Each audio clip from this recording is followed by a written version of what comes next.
Welcome back to the podcast.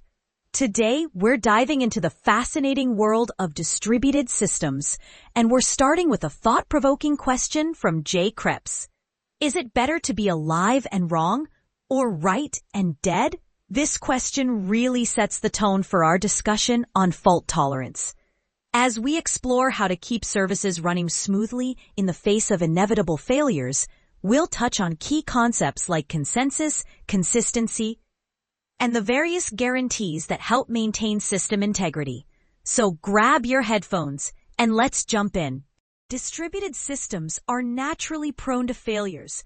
We deal with everything from lost packets to clock discrepancies, and the potential for issues is vast.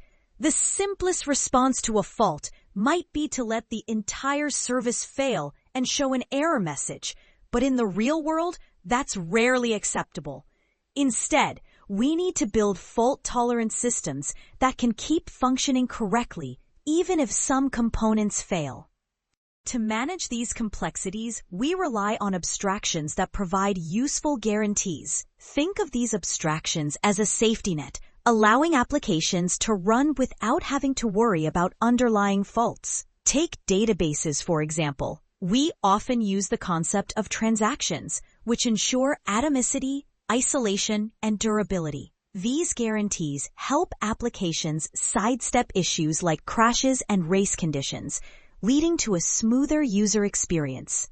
At the heart of coordination in distributed systems is the concept of consensus.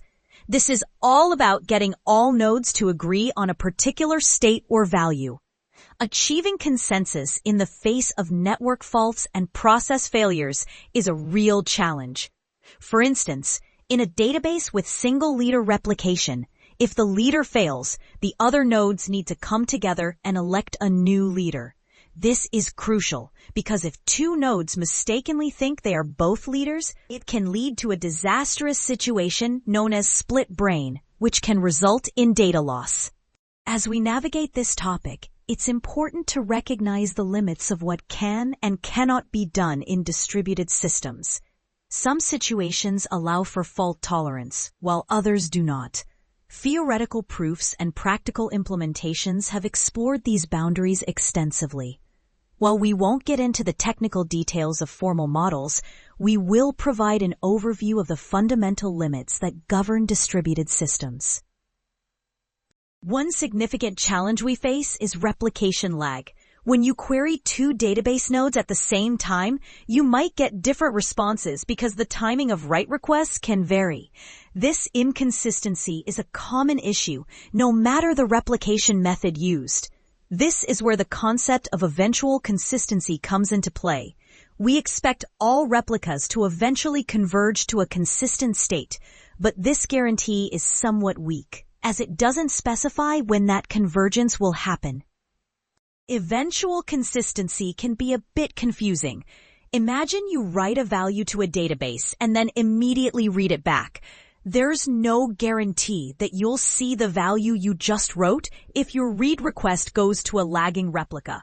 This behavior contrasts sharply with how we expect variables to behave in single-threaded programs, where immediate consistency is the norm.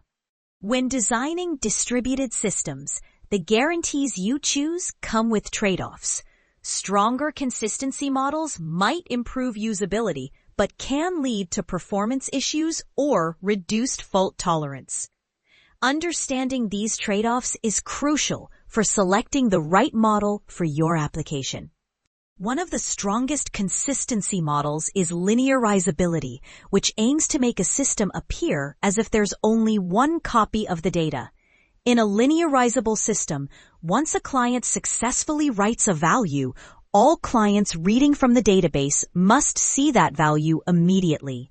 This model provides a recency guarantee, ensuring that clients cannot read stale data.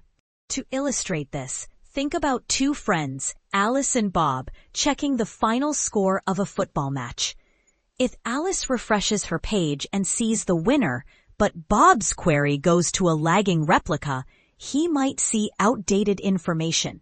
This discrepancy violates the principles of linearizability and can lead to confusion. To really understand linearizability, we need to look at how requests are processed in a distributed system. Each request has a start and end time, and due to variable network delays, clients can't know exactly when their requests are processed.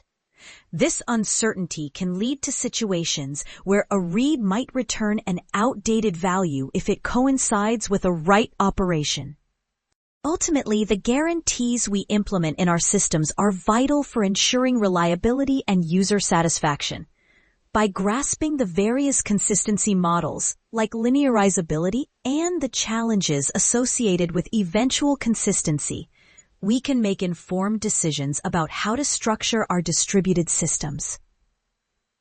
As we wrap up this discussion, it's clear that building fault-tolerant distributed systems is both complex and essential. By leveraging abstractions and understanding the nuances of consensus and consistency, we can create systems that not only withstand failures, but also provide a seamless experience for users. The goal is not just to keep the system alive, but to ensure it functions correctly, even when things go awry. Thanks for joining us today. We hope you found this exploration of distributed systems enlightening. Until next time, keep questioning and keep learning.